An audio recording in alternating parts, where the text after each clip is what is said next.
Good Sunday evening, high school sports fans. Joe Gillaway with Lingelstown Gazette Sports live from the Orchard Street studio, and this is our High School Hoops weekly recap show. I'll be joined momentarily by our panel of experts along with our special opening guest as soon as we're done thanking those responsible for bringing you tonight's show.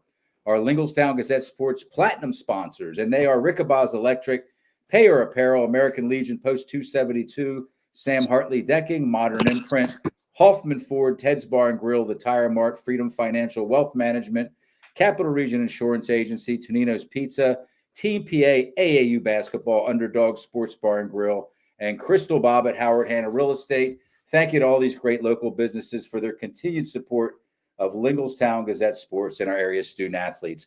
Upcoming, we have one show I'm sourcing now. I'm trying to get these coaches and these student athletes together. We're going to do a show, folks, on unified bocce. And I don't know if anybody knows what that is, but it's really awesome. I do. I know all about it. It's a newly sanctioned PIAA sport. And I was just out at the, I don't know, it looked like kind of the equivalent of a district championship match. There was like 6 teams there, and it was wonderful. So I'm trying to get some student athletes and coaches together and do a show with them. So let me introduce our panel tonight. We have an extra couple bodies with us.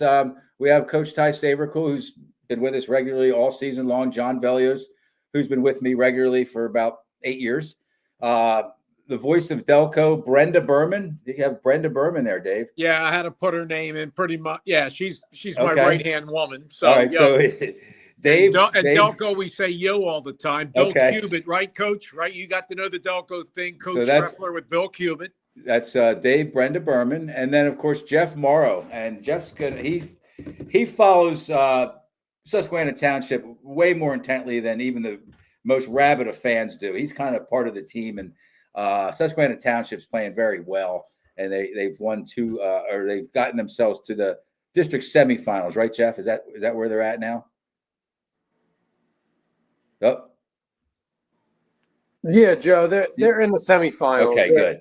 The bracket's actually sort of smaller than usual for 4A this year.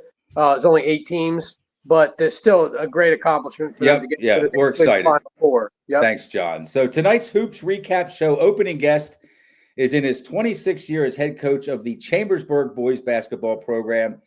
After guiding last year's team to a District 3 Class 6A championship game appearance, he's led this year's squad to an overall 19-4 record and 11-3 Mid-Penn Commonwealth Division finish, and a return trip to this season's district semifinals. Also, and maybe most importantly, he was our Lingelstown Gazette Sports Coach of the Year, okay, which we chose just last week. Of course, yeah. I don't know if you saw how we got to that, but you were up against some really good coaches, Coach. So the fact that we chose you, and you deserved it, that's why we chose you. But that was one of the toughest, kind of most ardent debates all night was who was the Commonwealth Coach of the Year. So congrats for that. And his resume now includes surpassing his school's all-time wins record and eclipsing 400 career wins, both which were recorded earlier this season, along with 2 District 3 championships during his career. It's our pleasure to welcome Chambersburg Trojans head coach Shawn Shreffler to the Hoops Recap Show. Coach, thanks for joining us. Oh, thanks so much for having me. I appreciate it. This is great being here. I get nervous before every game, but amongst this group of guys, I feel even more nervous. What? This is I love talking basketball, but this is just a really astute panel of guys who have been around the game a lot. So, Shawn, I got the article from 1997 when you got the job from the Chambersburg paper, and you were 28 years old at the time. And you had a JV record of 42-12, 3-year record coming into your head coach. And you replaced a legend, a guy he's an idol down here in Delaware County, pride of Collingdale, Mark Cubitt. So he meant a lot to you. Let's talk about Mark here. He was a tremendous mentor to me. I learned so much in the little bit of time that I was with Mark, and some of it, if you know Mark, he was extremely fiery. Oh, yeah. And some of that I had to temper a little bit, and so forth. But man, he was really good at what he did, and it was great being a part of his staff and getting to experience all the highs and lows of the Commonwealth in the short amount of time that I was with him. It was tremendous. So, Coach, big win Friday night against a very good Berks County tournament champion, Wilson. I mean, that's a good team. That's not just words on a piece of paper here. And I mean, they could beat anybody on the right night. The win advances your team to a second straight district semifinals round. The score was 41-39. Is that kind of a comfort zone for a coach, Shawn Shreffler, coach game? Is that kind of where you like to be? You feel like you give your team the best, or the team gives you the best chance to win when you keep the score in that area? I thought it was really good for Wilson. That's what I expected it to be, for them. They really controlled the tempo of the game, and every possession was a long defensive possession, at least for us. And on the other end, you didn't want to do things too quickly, or you put yourself right back into that position again. So, taking great shots every time down the floor was really important. So for us, then it became a little bit longer possessions as well. So it was just back and forth, who was going to outweight who, at either end of the floor and get a great shot. And fortunately, we came out, with the greater score, but down the stretch, there were a couple moments where we really had to execute offensively, and I was really pleased with our team and how we, executed in those moments. We needed to get buckets, and we did, and we needed to get stops at the end of the game, get one stop to win, and I thought we did a great job of doing that. But like you said, Wilson's a great team. Mm-hmm. They had a lot of success in the off season. I think they won the West Reading Summer League, and they won a huge tournament in Allentown, and then they're division champs and Berks County champs. And I think Berks this year was a really strong conference. So it was not easy playing them. Like you said, I think they can beat anybody any given night. They know how to do it. They have that pedigree. But like somehow we found a way, and it was a great atmosphere. Our crowd really came out and supported us, and it was a packed gym, and it was really neat that they got loud at the right moments of the game. It was probably one of the loudest I've heard, our new gym. Our old gym it was always loud. It's loud just with practice being in there, but the new gym, you've got to have bodies in there. And we had a lot of bodies in there, and they were tremendous. That's kind of getting me pumped up just thinking about it. I love that. That's what's big reason fun. Why I do this, Coach. Really, just that experience and everything you're talking about, I could totally understand. Coach Savercool, you got a question for Coach Shreffler? Yeah, I guess I'll ask the kind of the Chambersburg basketball question. I think if you think of Chambersburg basketball, it's truly a program in every sense, that you have a sustainable program that wins every year. You as a coach, you get the most out of your kids every year. Just, I guess, kind of shed some light on what you feel is the secret sauce behind, maximizing what you have in your roster every single year. Wow. Well, thanks for the question, Ty. And I thought you did the same thing. Like, you did a great job with your programs and really got the most out of them all the time. And when we played against you, we were getting a really, great opponent and tough game. And, so we try to emulate that as much as possible. I've got a great assistant coach, Dennis Chamberlain, who's been with me for a really, really long time. And he's as wise a coach as I know. You had John Ruby working with you for many years, and John, had been around the game for a long time and had a lot of success. And Dennis is very similar to that. Just really, really smart. And so I lean on him quite a bit, but we just have a lot of guys like in our program, whether it be former players or, current players who make a lot of sacrifices and commitments, to make us kind of what we are. And we don't we don't always have a lot of guys who just strictly play basketball. You know, we've got to mix in guys who play other sports, and that's always difficult to do because you would like to have everybody, you know, throughout the summer and so forth. And sometimes we don't have that. So it takes the season for us to kind of build up to where we are now, which is just that gradual getting better as the season goes on. You know, so I kind of attribute it to, you know, Coach Chamberlain and the other coaches that we have in our program, and trying to provide our kids with as many opportunities as possible in the off season, you know, to get better, understanding that we're not always going to have everybody.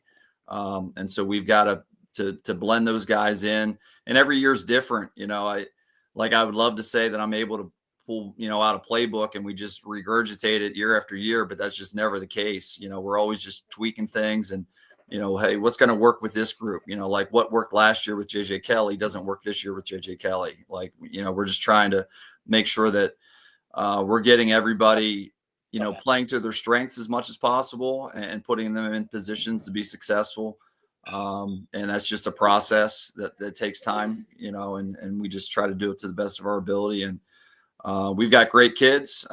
They play hard, you know, and for the most part, they're pretty disciplined in things that they do. And, you know, I don't know. I guess, you know, I've got a lot of respect for them, and just like your players had a lot of respect for you, Ty, and so forth. You know, they do things for you when you ask them to do things. And you know, I think we've got kids who do that, and hopefully we're leading them in the right direction and making sure that they're doing the right things, you know, on the court and off the court, and, you know, being successful. But, you know, we just have I think a lot of really good people in our feeder program, and a lot of really good people and, you know, coming up through the system that it's not always about wins and losses. It's just about, you know, developing a mentality. You know, as you know, man-to-man defense requires a lot of time to get better at it. So we try to encourage our guys not to play any zone, you know, coming up through, and just really encourage them to play man-to-man. It might lead to some losses here and there, but big picture, you know, it's going to pay off for us, you know, down the road. So I don't know if that answered your question, but yeah. That was a great answer, especially about the defense at the very end. That was an incredible answer, because if you're willing to take, like you said, a loss every now and then just to get better at something, and so that you're able to do it at the end of the season when it counts most, that's coaching. That's really coaching. That's having faith in your guys and in your system. John Velios? Coach, congrats so far on a successful year, and I've followed you over the years. I've seen that you have a couple. Is it your sons that are on your staff as assistant coaches? Yes. Both my sons are helping me now. My oldest son, Evan, went to Penn, and he was a manager for Coach Donahue on their 4, you know, while he was there the 4 years. He's still living in Philly, lives in Conshohocken, but helps out from afar. You know, he puts together, you know, just unbelievable film work and different things for us. And then my youngest son, Ethan, is living at home. He just graduated from Penn State, and he's working here in Chambersburg. So he's able to help out more on hand than what Evan does. But both of them are tremendous help. You know, just they've been around basketball their entire careers, and, you know, they love the program. So, you know, again, those sacrifices and commitments that they make really help our program a lot.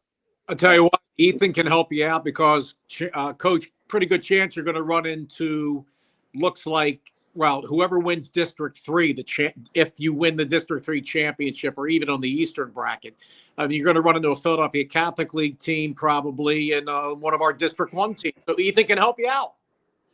He can help out. He helped out today as much as he could, and we've got some other former players who have become volunteer coaches who come and practice with us as well, just to give us some different looks, you know, because they have a little bit more physical bodies and whatnot. So it really helps. That's fabulous that you're all together like that, Coach. How about Jeff Morrow? You have anything for Coach Shreffler here?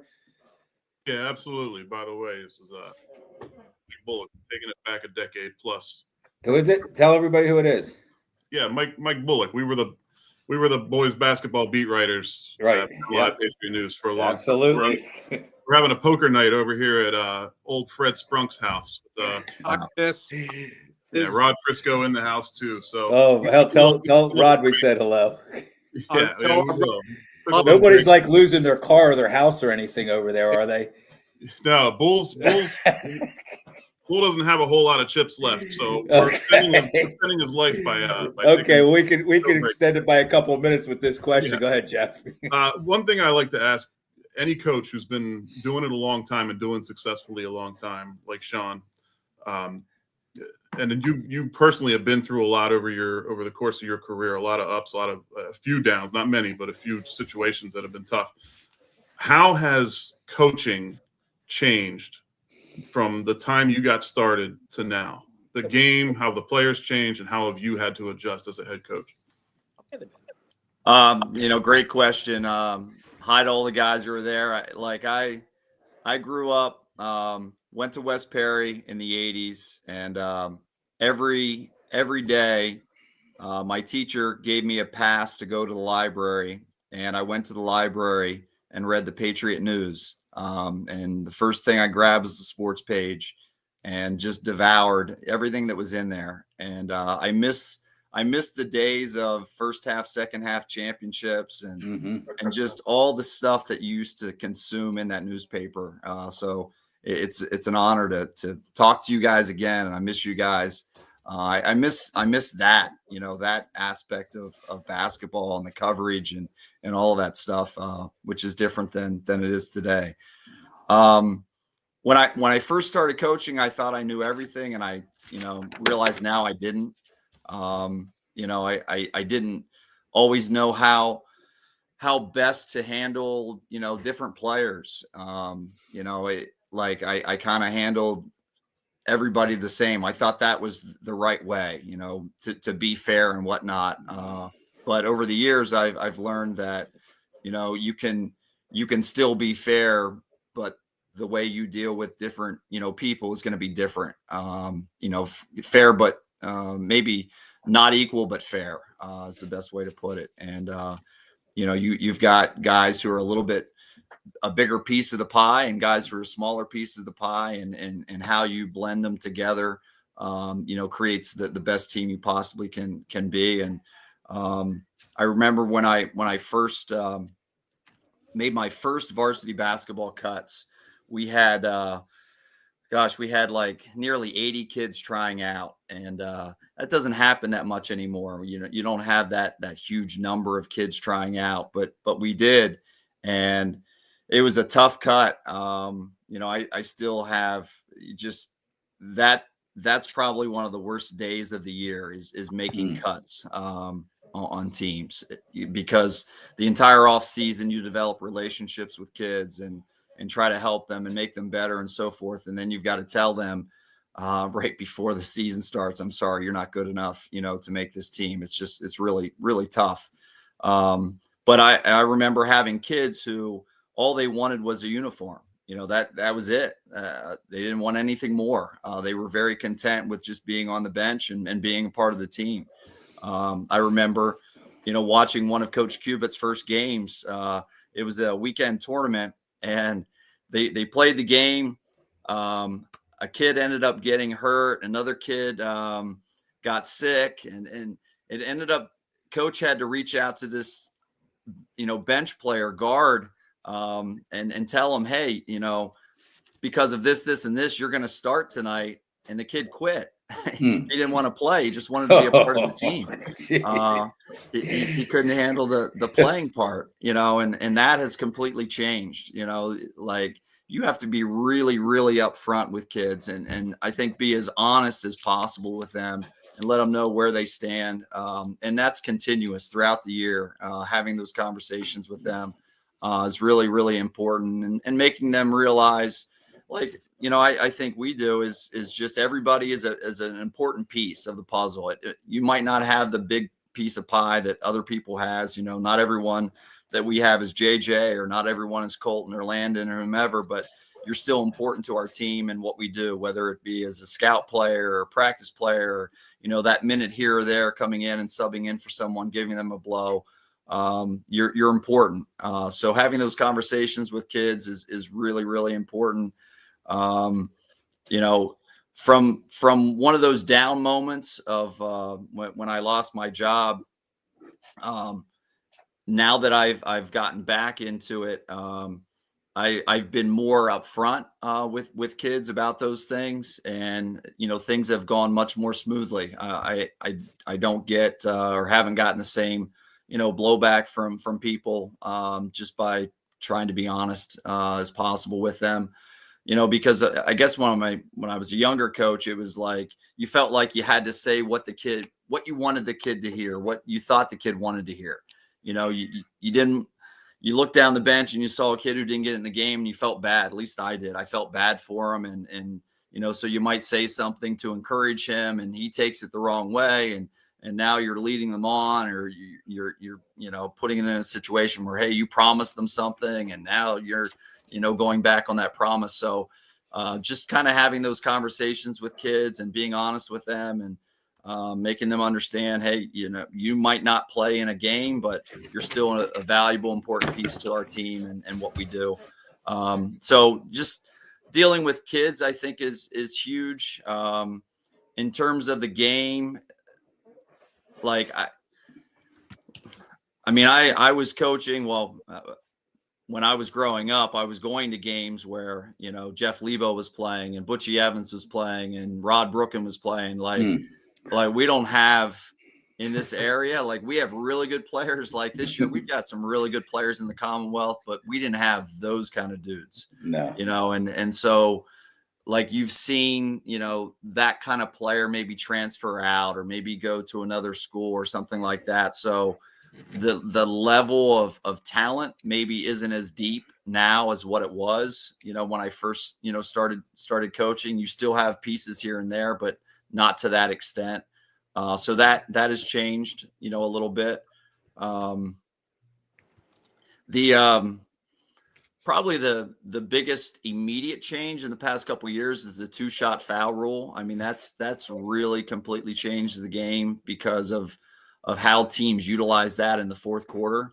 That's become enormous, that you want to have a lead in that fourth quarter. And if you have a lead in that fourth quarter, you can essentially really milk the game away if you've got some really good free throw shooters, because going to the line and automatically getting 2 versus shooting 1-on-1s, that has really, really changed your approach and how you go about things.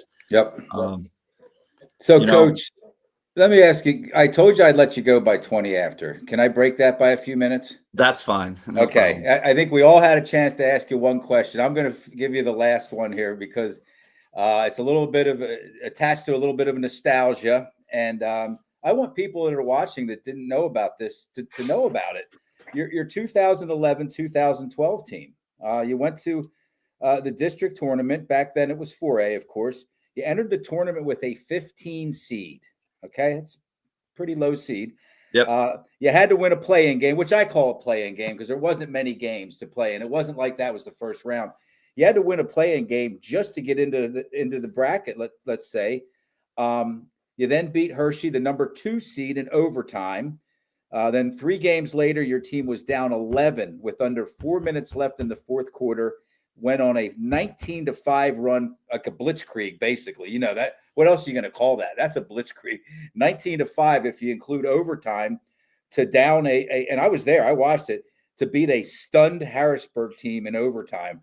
What do you remember about that classic? A lot, a little, nothing? I mean, what a game. What a game. I had to ask you about that, man. Look, you got a smile on your face. Good. Well, I'll tell you what I remember the most about that season was we lost our best player in our first scrimmage. He tore his ACL, and we had to really adjust on the fly, because you had planned all off season that, this was going to be the guy. This is kind of how you set up your team to run through him. And with him going down, it really changed the way we approach things. But as you saw, like, we got better as the year went on. Not good enough to get a really high seed because 13-9 heading into the district playoff. I mean, we took some lumps trying to get adjusted and whatnot, but we felt really good going into the postseason. I've said this a lot to people who listen to me and people around here in Chambersburg anyway. Like, it's a little bit easier, I think, to win a district title than it is to win a league title. Like, to win a league title, man, you've got to be really good consistently throughout the entire year. And sometimes we're just not built to do that. Like, we've got to get better as the year goes on versus, being that juggernaut right out of the gates. And so it's really hard to win that league championship. But, when you come through our league, you feel really good that if we don't play somebody in our league, you feel like you've been battle tested, that you can, take on anybody from another league and perform really well because of what you've experienced during the season. So, going into that postseason, we felt really good, won the play-in game, actually beat Wilson in that play-in game, and then went to Hershey. And, we felt really, really good that we could go in there and win that basketball game. And it was a tremendous game. Kellen Williams was a kid that really rose to the occasion for us throughout that season in the postseason. He went on to set all kinds of records. In fact, he broke a lot of records that Andre Reed set at Kutztown for football as a wide receiver. But he was a heck of a basketball player for us. AJ Mon was a great player. Andrew Plank. We had a couple point guards, one who's now coaching with me, Quinn Euler, Tay Charles. Like, we had a really, really deep team, and it showed as we kind of got better and then played, of course, Harrisburg in that game. And, we just hung in there, like hung around. And like you said, late got hot and found a way to come back and get the win. But just like it's really a cool memory to think back how far that team came from losing Schuyler at the beginning of the year to winning that district title. So it was a great memory. Thank you. Thank you. Coach Shawn Shreffler, Chambersburg head coach, 26 years, Shawn Shreffler. We wish you well. I purposely didn't ask you about Central York because you got a couple of days to get prepared for them, and we don't like locker room fodder around here either. So but you have the task of facing the defending state champ and #1 seed. So we trust that you'll figure out how to pull that one off. Well, I might have to call Ty and ask him what he would do because he was a great defensive coach. So I might Bull just remembered something, guys. Bull picked Chambersburg to beat Hershey in that game and said he ticked off all of Hershey with his prediction, but ended up right on the money. Well, when you're right, right? Coach Shreffler, thank you so much. And good luck, you guys. I Enjoy appreciate the you guys rest of your very much. Sunday, and we'll be following you and pulling for you the rest of the way. Thank Good you. luck, Coach. Thank you. Take care. Yep. Take care. Good luck. Thank you, guys.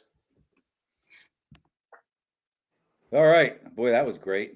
They're always great, huh? We get some great opening guests, that's for sure. So what we're going to do here, we got a lot to talk about, and I promised. Philly Joe, it's insane today. What happened? I have some good write-ups. Mike, I do miss your rankings. I miss the Harrisburg Patriots 7 days a week.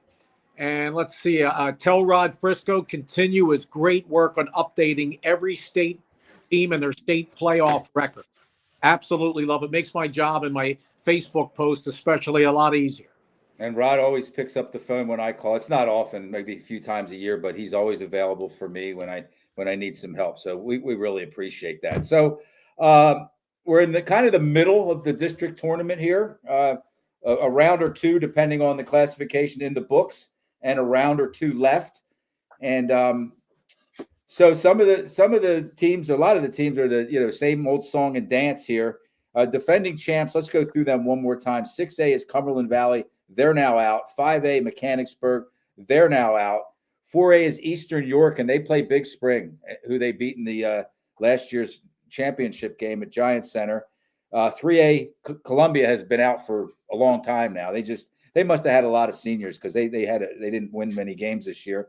2A, Lancaster Mennonite moved up to 3A, and they're going to face Trinity, I believe. Are we at that point yet? Yes, we are. Championship game. And then Linville Hill won 1A last year. anyway, Central Dauphin and Trinity, once again, it's happened this way a handful of times over the past handful of years. They're the only Mid-Penn schools with both boys and girls still alive in the winners brackets. And they have Governor Mifflin and Red Lion, respectively, on the Central Dauphin side. Trinity, again, has Lancaster Mennonite on the boys' side, and it's slipping my mind on the girls' side. So congratulations to both those schools. A lot of rivalry games, guys. We had York and Central York, Central Dauphin, Cumberland Valley, Chambersburg versus Carlisle in the opening round, and then Hershey and Milton Hershey in this past round. And we got some great consolation games, too. In 6A, York William Penn versus Wilson and Mechanicsburg versus Cumberland Valley. Man, that's some good stuff there. And Ty, let me ask you, you've been there where you've gotten into a consolation round, and man, they still seem so important, right? Like the crowds aren't as big. I watched you win a really big one, the crowds aren't quite as big, and you might not get the write-up in the paper, but talk about like being in a consolation game against a really good team, even a rivalry sometime. Well, sometimes it's nowadays with state playoffs and first round hosts, higher seed hosts, or top half of the bracket for state playoffs. A lot of times that consolation game boils down to if you're getting in a bus for 2 or 3 hours and traveling to your first round state game, or are you hosting it? So there's still a pretty significant incentive, especially if they're shipping you the whole way out to very eastern PA or very western PA. So that's a huge incentive that you dangle in front of your kids for sure, that you don't want that long bus ride. And if I'm not mistaken, that game that you beat Cumberland Valley a handful of years ago, was that a consolation round game? No, that was a regular game. Yeah, they were like the 4 seed or 5 seed, and we were the 12 seed. Okay, I stand corrected. Yeah. I remember John and I were watching the whole game, not in the same room or the same house, but we were texting the whole game back and forth. And boy, what a game! What a big win that was, huh? For Cedar Cliff, for your program. So let's do it this way. Let's start at 1A. We're not going to look these lower seeds or lower classifications. We have no schools from our area in them. So I'm just going to touch on who's remaining. And 1A remaining, we have York Country Day versus Shalom Christian, and they'll play the winner of Lancaster Country Day and High Point Baptist. And the winners play this coming Friday at 2:45. If there's anybody out there that needs that information. 2A is down to the championship game. That's Linville Hill versus York Catholic, and they play this Wednesday at 2:45. Trinity, they won their semifinal game, and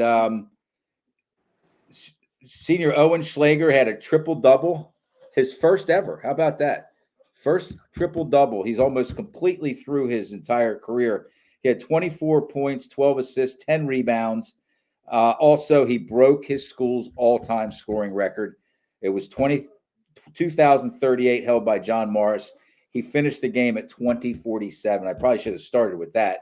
But I was kind of floored. I heard he had a triple-double, and I read into it a little bit. I'm like, wow, it's the first one ever. So could that be a good game? Who knows enough about Trinity and Lancaster Mennonite? I've seen Trinity a few times. Could Lancaster Mennonite give them a game, guys? Anybody want to step in? Championship. Lancaster Mennonite won the state title a couple years ago. They beat Chester. They beat up on a 6A Chester team who wasn't too bad this year. Beat them up pretty good. And I just like their chances in that game. I love Lancaster Mennonite basketball. Yeah, I'm not great program. I mean, they're defending state champs, of course. And so I think if anybody's going to beat Trinity, it would be Lancaster Mennonite, at least in the district. 4A, Susquehanna Township beat Wyomissing 65-60. They play the number 1 seed Berks Catholic in the semis. On the other side of the bracket, Big Spring 70, Schuylkill Valley 44. Rematch with Eastern York in the other side of the bracket, the semifinals bracket. I'm going to just turn it over to Jeff Morrow. Let everybody know what your role is with the Susquehanna Township boys basketball program and how things have just kind of unfolded in just such a great positive fashion over the last, let's say, few weeks or couple months for them. Yeah, I'm in my 4th year as the scorekeeper / analytics guy / media guy. I love it. It's as I think when I was on with you guys earlier this year, it's a great way for me to stay involved. When David Archer brought me on when he was the head coach for that 1 year, 4 seasons ago. That was a great way for me to get back into the game and be a part of it on a completely different level too. Seeing it from a different perspective, and I've enjoyed the ride. The season for us, for Susquehanna, has progressed. We took some lumps early on. We lost a couple really close games. Lost in overtime to Steel High at the buzzer. Lost a really close game at Trinity early on. Lost to McDevitt, and then we lost twice to Big Spring.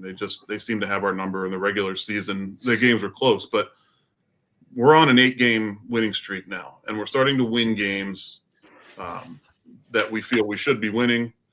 And there's a lot of learning how to win that had to take place in this program over the years. Because my first year there, we went 5-17. The next year was 2-20. I mean, there was a lot of rebuilding. An interesting stat that I came up with the other day is Alfonso Burnett, who's been a 4-year starter. He's been on your show, Joe. Heck of a kid, heck of an athlete. He's played going into the playoffs.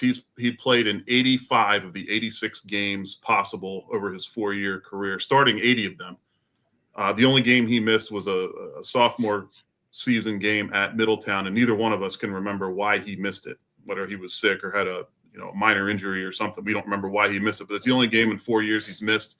And our game last week against Wyomissing was his very first playoff game, and it's awesome to see somebody like Fonz, who's put in that work and really been the heart and soul of this program for 4 years, get a chance to do that. Now, that said, you never know what you're going to get when you're a first-time playoff team with a bunch of guys who are in the playoffs for the first time. Our head coach, Avery Cloud, has plenty of success with Harrisburg as an assistant coach, but he hadn't been a head coach in a playoff game either. And we played one of our best halves of the season in that first half against Wyomissing, and then had to hold on for dear life. Wyo has some tough kids and made a heck of a run on us to get it close in the second half. But it's been a great season. I mean, just a lot of fun. Everybody on the team, coaches, players, the parents and administrators, everybody's just really having a good time with this group.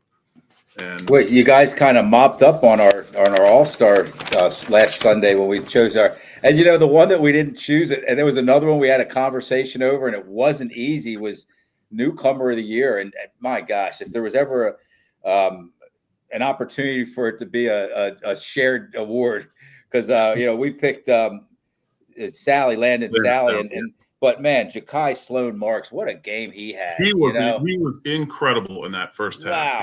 Wow, 25 points, 11 rebounds. First 8 shots he made, and he was making them from everywhere. And 4 were 3-pointers. Yeah, he lifted us. And I mean, he's such a talent. And every time I'm sitting on that scorer's table, especially against somebody who hadn't seen him before, and they look at me and they're like, "He's a freshman? Are you kidding me?" And yeah, I mean, he turned 15 years old during the season. He was 14 years old when the season started. It's amazing what that kid can do. And we're going to have him on a show here, and as soon as we'll let the season play itself out here. But I mean, I really want to get a chance to let the viewers and people that support us have a chance to see him. Yeah, I've had a chance to see him. He came to our Big 60 shootout. 2 of them. They had both Avery Cloud and Coach Bear were there, along with a couple of the players in Lancaster. We hold that event 2-3 times a year, Big 60 shootout at Spooky Nook, and it was so great to meet those kids, Jeff, and you can just see right there the dedication. Hey, I wanted to do a real quick throwback to AAA when you're talking about Trinity. Bull reminded me, you guys mentioned John Morris, who was previously the all-time leading scorer before Owen overtook him. We covered John back in the early 2000s when he was playing at Trinity, and phenomenal talent. And the game that I remember better than anything, because I was covering it, was the game at Pottsville, Martall, when they played Bishop Hannon in the state semis or state quarters, and that was Jerry McNamara against John Morris. Jerry McNamara, I think, went for 55 points. I think J-Mo went for something like 37. It was just an awesome back and forth. G-Mac's team prevailed, and I think went on to win the state title.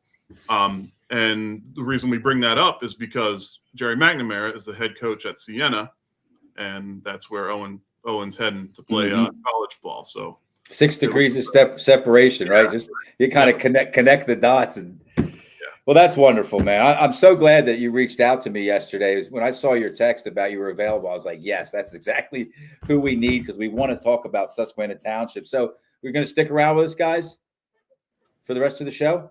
Yeah, we can still. We don't know where Frisco is. He might be walking off his winnings. You better nail everything down, man. Okay, so let's move on to 5A. Hershey is still alive in 5A out of the Mid-Penn. They won one of those rivalry games I talked about. I don't know if you guys were watching that Milton Hershey game just a couple weeks ago. It was like 2 or 3 weeks ago, and yeah, I remember I was texting you and I said, Hershey's got this in the bag. They were up 8 with like under 4 minutes to go. Milton Hershey came storming back and beat them. And Hershey exacts revenge. Just Friday night, they beat Milton Hershey by 3 points. So Coach Paul Blackburn, they moved to 20-3 now, and they're going to play West York, who beat Lampeter Strasburg by a lot. So anyway, we wish Hershey well and move into 6A. And we just had Coach Shawn Shreffler with us. And just to touch on, they won 41-39 over Wilson. J.J. Kelly with 19. Landon Berman, no relation and a different spelling than Dave Berman. Yes, 16 points. B-U-H-R. Yes, correct. He had 16. And again, Chambersburg will play Central York in the semi. So our game of the week or spotlight game, we used to do this when we had our football show. We'd take one game. It would usually be like Harrisburg versus State College or McDevitt versus somebody, and we'd start with that. So we're going to go just kind of the opposite here, and we're going to finish our discussion on each classification with Central Dolphins 78, Cumberland Valley 74 in overtime. If you watch the game, just chime in. I watched every second of it, and it was the third game of the season between the two teams. Cumberland Valley won the first game at Central Dauphin by 22, and then they won the second game back at the end of January by 3 on a buzzer shot in the Dome. And I kind of thought that CD lost the two worst ways you can possibly lose. You lose at home in a blowout. That's a bad loss. Kind of sticks to your craw. And then when you have a chance to steal a game on the road and you get beat by a buzzer shot, no loss is good, but I think I'd rather lose by 8-12 and just say, all right, let's lick our wounds and get them next time. But, Central Dauphin had double-digit leads like 2 or 3 times between 10 and 12, and CV just shot their way back into the game. And, Bazalka was Bazalka. He was very efficient. Every time he got the ball in the paint, he scored. But I think what struck me the most was that the game was played so well by both teams. It wasn't a sloppy game. Some games are just dramatic and they have great finishes, so you like it no matter how the teams played. But that was just a well-played game by both teams. I don't think CD played a game that good all year. And then Cumberland Valley just played Cumberland Valley basketball, made a lot of threes and just couldn't make the couple threes when it counted most. Ty, did you watch that game or were you just kind of listening to my updates? Yeah, I didn't get a chance to watch it. I had other obligations, but I saw highlights and read articles and things like that. Anybody else? I watched the game, Joe. And, like me and you spoke before the game that, this is the third time CD and CV were playing this year. And when you have two really good teams, it's tough to beat them 3 times in 1 year. It really is. That proved the case, the other night. But they both played very, very well, like you said. The difference was that, CD absorbed the runs from CV that, throughout the night and then was able to maintain their lead. I don't know if CV even ever got the lead from them. They might have tied. I think it was tied. Right. They'd go from up 11 CD to up 2 or tied, back up 7 again, like that. Right. You know what I mean? Like Game you of just little said. runs like that. But, both teams were playing well offensively. Defensively, there wasn't much that either one could do to stop the other team, it seemed, So It did seem that way, yeah. For Central just like Dolphins, you said, Joe, well played game. And, it really was. CD deserved to win. They won that game outright. Yeah, they did. Fletcher the second had 26 points, 4 blocks, 4 assists, 4 steals. Jelani Easter, 18 points. He's the guy that, people that know the game well enough, they know that he's a really good player. But, he kind of players get stuck in the shadow of other players. And I think that he's kind of been in the shadow of Fletcher for, in my estimation. And he's had a great season, 18 points. And then Shakur Starling had 19. So when you're getting that many points out of your top 3 guys, the rest of the guys just have to kind of play efficiently and kind of contribute where they can. And so next up for Central Dauphin is Governor Mifflin. And guys, Governor Mifflin's pretty good. I'm going to tell you, I'm not even sure what their record is. They're good, Joe, but for Central Dauphin, it's a good matchup. Yeah. Meeting a 10 seed, as opposed to the other side of the bracket where Coach Shreffler, who we just spoke to, he's got to meet the number 1 seed and defending state champion. That's a tough assignment. So here's what Mifflin's done, though, this year. Governor Mifflin, they beat Berks Catholic once, and they lost by a point the second time.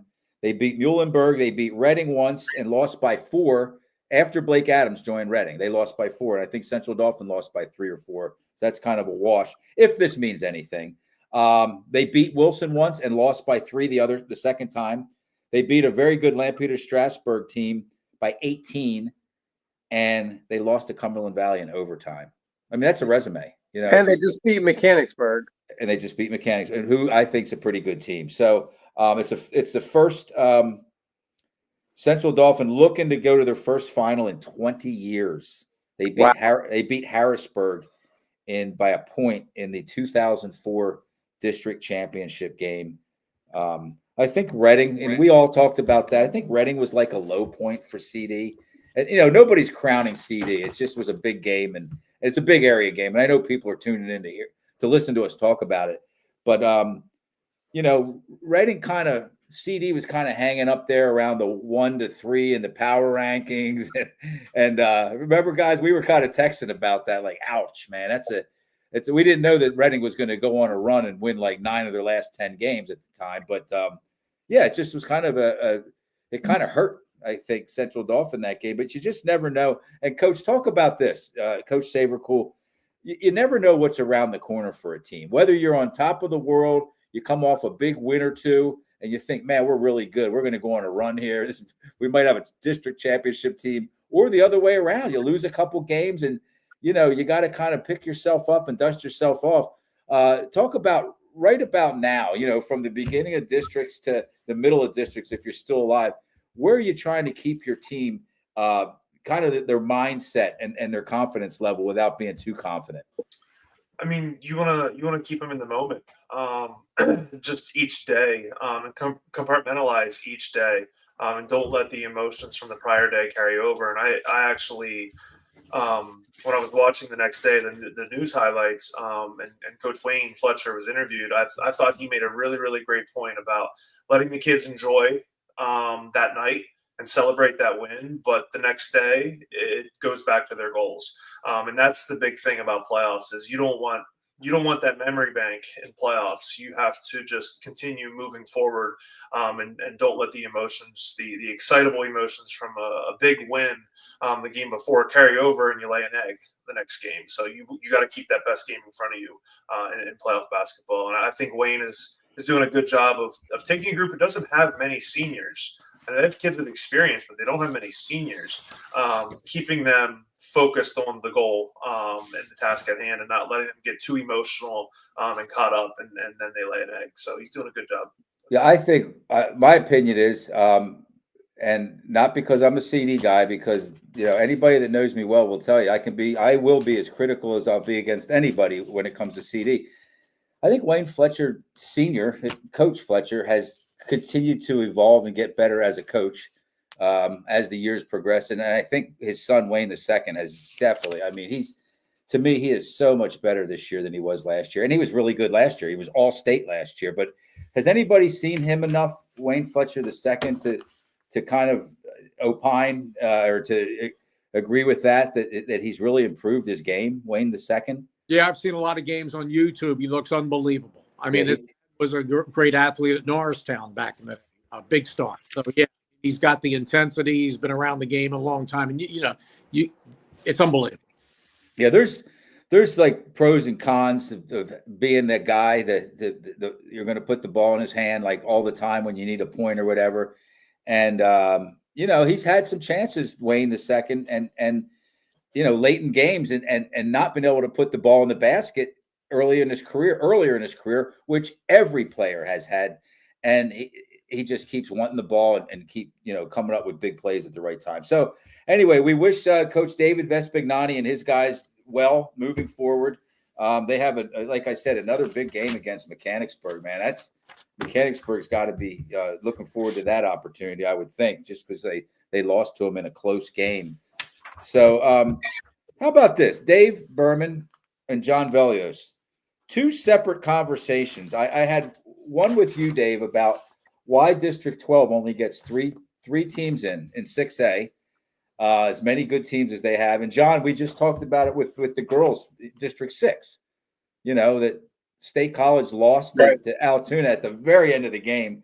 State College girls are arguably they're probably a top 8 to 10 or 12 team in the state, and they're going to be they're better than half the teams that are going to be in the state tournament, and more they're than not half going to be in the tournament, which is a travesty. Yeah, well, here's both ways, because District 6, as we said, 6A, 5A with limited teams needs to play through, well, especially District 6, 6A, Mifflin County, State College, Altoona, got to start going through the District 3 tournament. Yeah, John, that's great. Dave, thank you. That's a solution. Here's the way it plays out. They District 6 has to go into let's talk about District 12 first. You get 3 representatives. There are only 13 6A teams, Dave Berman, in District 12. And that's combining the public and the private schools.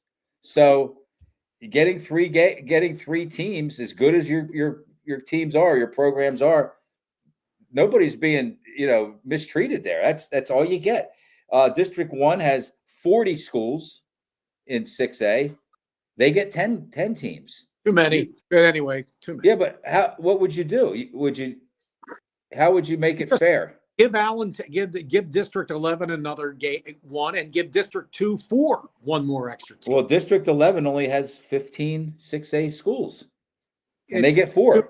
And I'm a District 1 guy, Philly. Everything's relative, Dave, and that's why. It was just kind of funny that we had the same conversation that I ended up having with John. Right. The girls get the District 1 6A girls get 11. Yes, they do, and their 11 seed went to a state championship game against North Allegheny, either a semi or a state championship game not long ago. They beat Central Dauphin in the opening round down in Milton Hershey. So, but like Joe's saying, it's proportionate, Dave. It's proportionate. They're getting 11 teams, but there's probably 50 6A teams. All right, so Joe, how many teams are there? Over 40. Right. 40, yeah. I do want to do a quick recap here of District. Today was a huge day with a public league. This is the Dave Berman District 12, District 1, District 6 recap. Well, District 6, heartbreaker. I watched the game over again. District 6, Mifflin County and State College. It was a good game, guys. It was a good game, and State College pulled it out 44-40, and State College beat Central York a couple of weeks ago. So there you go. It shows you the potential. State College will play either Erie, McDowell, or Alderdice in the district. That would be a District 6, 8, 10 championship game. Correct. For 6, 8, and 10, there's 6 schools total. Yeah. If you combine 6, 8, and 10 districts. Okay. So today, all right. So Father Judge with the first Philadelphia Catholic championship since 1998, when Bill Fox was the coach. They beat Roman today, 41-34. and I could go on and on. It was 9,000 people. Imhotep won the 6A, won the Philadelphia Public Championship again today. They're 6A. They moved Ryan up to 6A. So the 3 teams going as of right now, or the 2 team, we know it's going to be Imhotep's in there. It's going to be Father Judge. They're both going to play on the eastern side. Roman has to play Fells, who is a good team, but Roman should win that game. And that means Roman, unless it's a major upset, will go to the west. So that western bracket in 6A, you have Upper St. Clair, the District 3 champ. It's going to be interesting. And Roman, if all their kids are eligible to play, Roman, Devon Prep, Bonner, Goretti, Father Judge, Imhotep, they're going to be tough to beat. But the PIAA's been cracking down on those guys. What do you think of that, Mike? What do you think of that, Jeff Morrow, what they've been doing to the PIAA, to the Catholic League in Philadelphia District 12, really going after the transfers? Well, the question is, Jeff, and the friends there, gambling partners, how do you feel about the PIAA enforcing the rules that are in place? Well, they're not, because it's hypocritical, and you know it, Jeff. Well, Dave, seriously, my intentions are not at all to debate you on this, but I think that when these players get deemed ineligible, it's because they don't have clean transfers. Isn't that right? Go ahead, Jeff and guys and friends. I don't know. Yeah, I mean, we're not in that. I mean, I'm not. Bull, are you still covering? You're still doing some coverage here and there. Yeah. But it's not something I'm not even aware of. It hasn't impacted us directly at Susquehanna Township. So honestly, what I know about it at this point is from what I see on Berman's Facebook page. Yeah, fair enough. People whining there. Doesn't happen up our way as much. But hey, when their transfers are not, I hate to use the word legal or illegal, when they're not clean. Up our way, they don't play in the postseason. The Central Dauphin kid that transferred from McDevitt, they knew when he transferred that he wasn't going to be eligible for the postseason, and they could have used him Friday night. He's not a star, but they could have used him. It's not whether it's clean or not, Joe. It's just the rule. Now, whatever, it's broken. When Dave's talking about some other transfers that were deemed moved specifically for basketball reasons, then they've held kids out the whole year. Yeah, we've had that at Chester. We lose a lot of our guys. I don't mind talking about this. Is that what you're talking about, Dave? Yeah. Now, I just want to get to the point now. Father Judge, Roman, Imhotep. What do you think, Jeff and Mike? You guys you've covered these teams a long, long time. Well, not Father Judge. Father Judge, they're in the state playoffs first time ever, by the way. I would just say that it's tough to bet against Imhotep, regardless of what classification they're in, and the same with Roman Catholic. Their coaches have been to so many of these things. They've got high-level players, and I think there's a perception that when the opponent gets off the bus, they're already down 6 to 8 points. Right. So, I just think that there's a mystique about some of those programs. Right.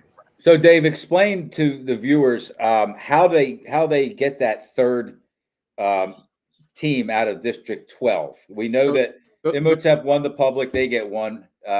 Father Judge won the Catholic; they get one.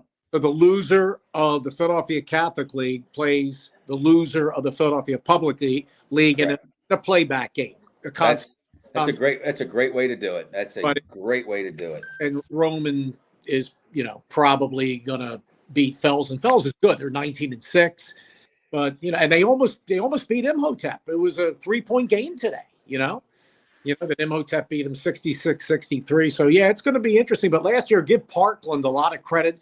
Roman had 3 starters out because of the transfer stuff, and still went to the state quarterfinals and gave Parkland a good game. The team last year, Mike and Jeff, I thought should have had a best chance to win it all was Archbishop Wood with Jaleel Bethea, top player in the state, but they found a way to Parkland found a way to beat them. So it was pretty cool having the old days, public versus public, Central York against Parkland, and I know a lot of people like that big crowd at the Giant Center. So we have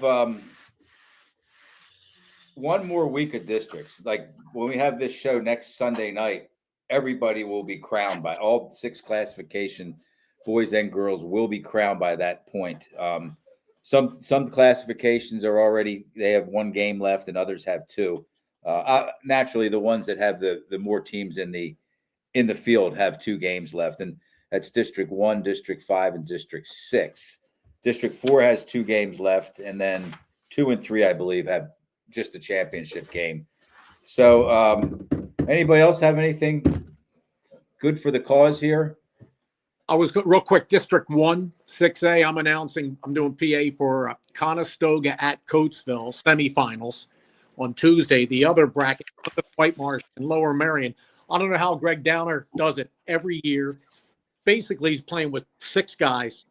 They lost a transfer, 6'7" kid to O'Hara before the season. One of their original starters got hurt, and they're right back in it again. So that'll be fun to watch. District 1 semifinals on Tuesday night, 6A. So, John Velios, you're a Susquehanna Township alum. How would you feel about your alma mater going up against Berks Catholic, Coach that's going to be a tough game for Susquehanna. Berks have lost a couple games this year, so you got to play the game. That's right. I think we jinx Berks. Like usually, if somebody comes on here as a guest, we give them good luck. They win a game or 2, big game. I think Berks lost right after Smith came on the show. Susquehanna's peaking at the right time, and that's a dangerous combination. So good luck to Susquehanna. Yeah, I kind of thought, at least from kind of an total outsider looking in, Jeff Morrow, I thought that Susquehanna Township learned a little bit from that loss at Trinity. They weren't able to close that game out, right? They got right to the doorstep. Again, I was on the Penn Live crew for that, and I remember saying, "Don't let this outcome fool you. Susquehanna Township's going to be able to win some big games and beat some good teams." Did that help? You think did that help turn things around or put them on the right path that game? Yeah, there's no doubt about it. If you look, I mentioned the first 2 seasons of the Fonz era, we'll call it, when it was 5 wins and 2 wins. Last year's team, we were looking like a potential playoff team, midway through the season, and then we struggled a little bit down the end and missed the playoff field because there were some games like that we hadn't learned how to win yet. It's one thing to learn how to win those close games, and the loss to Trinity, the loss to Steel High earlier this season, those, and then also turning around and then beating teams like Harrisburg and beating Spring Grove in overtime. We beat a pretty darn good York High team earlier this season. Sure, they were good. Those losses helped. Nobody wants to lose. It's not like we want to. If we could go back in time, we would certainly like to win those games. But the good teams learn from that, and we learned from that. And now we've been in a stretch where we've won some games by margins closer than 1 point, 2 points, and even that you have to learn how to do. You have to learn how to win. As Shreffler alluded to in the interview, that the free throw change from a couple of years ago, it certainly changes the way fourth quarter is. And when you're a Susquehanna Township program that last time they were a playoff team, it was still the 1-and-1 era.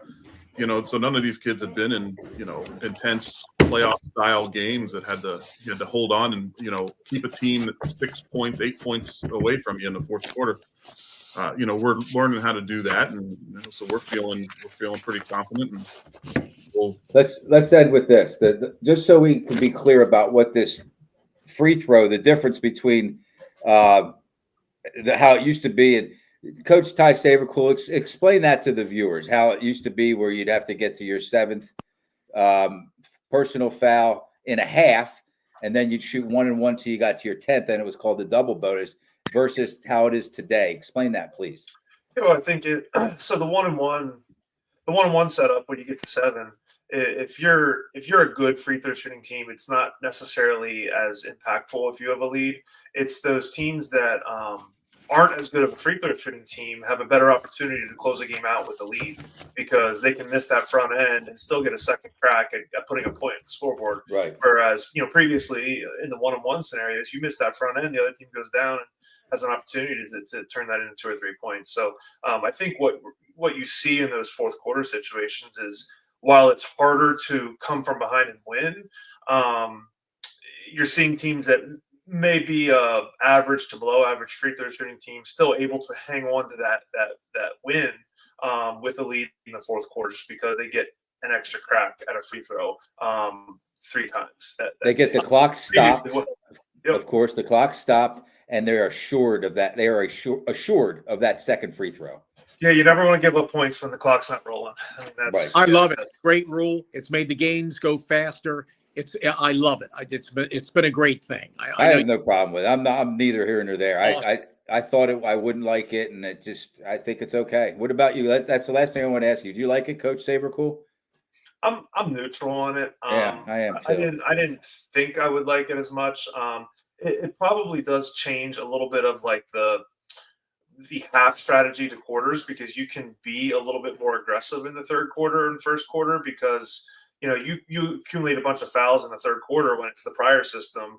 You hit that bonus late third quarter. You're in the bonus that whole quarter. Mm-hmm. Now you can play aggressive in the third quarter. If you burn 4 fouls, it resets in the fourth. So I think you also see a level of, more aggressiveness on defense because you have a little bit of that reset that takes place in the quarters. Okay. Well, thank you. Guys, everybody, thank you. Jeff Morrow, thanks for joining us. You and your card cronies. There's old Krusty, the real sports reporters in that room, right?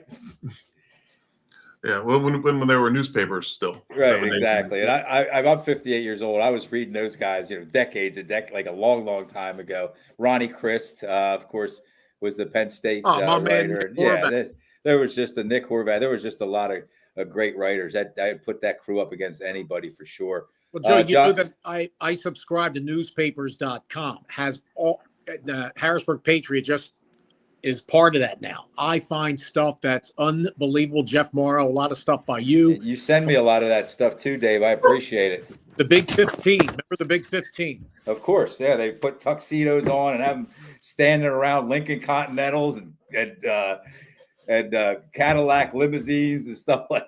Boy, with some of those players, I'll tell you, who was talking about. Coach Shreffler was talking about earlier. The level, and that's no disrespect to today's players, but kind of some of the players that we would have, 30 years ago, back in the 70s and 80s and even into the 90s were just. Well, they'd be down here at Westtown and Malvern Prep and Roman Catholic. They'd be recruiting. Right. Okay. Well, thanks, guys. Coach Ty Sabercool, the voice of Delco, Brenda Berman. I'm sorry about that. That's okay. John Velios, as always, and Jeff Morrow and Card Buddies. We really appreciate it. Well, my wife did a great job tonight, didn't she? Yep. So we'll see everybody next week, same day, same time, Sunday at 6. We'll recap and talk about the District 3 champions. Take care, everyone.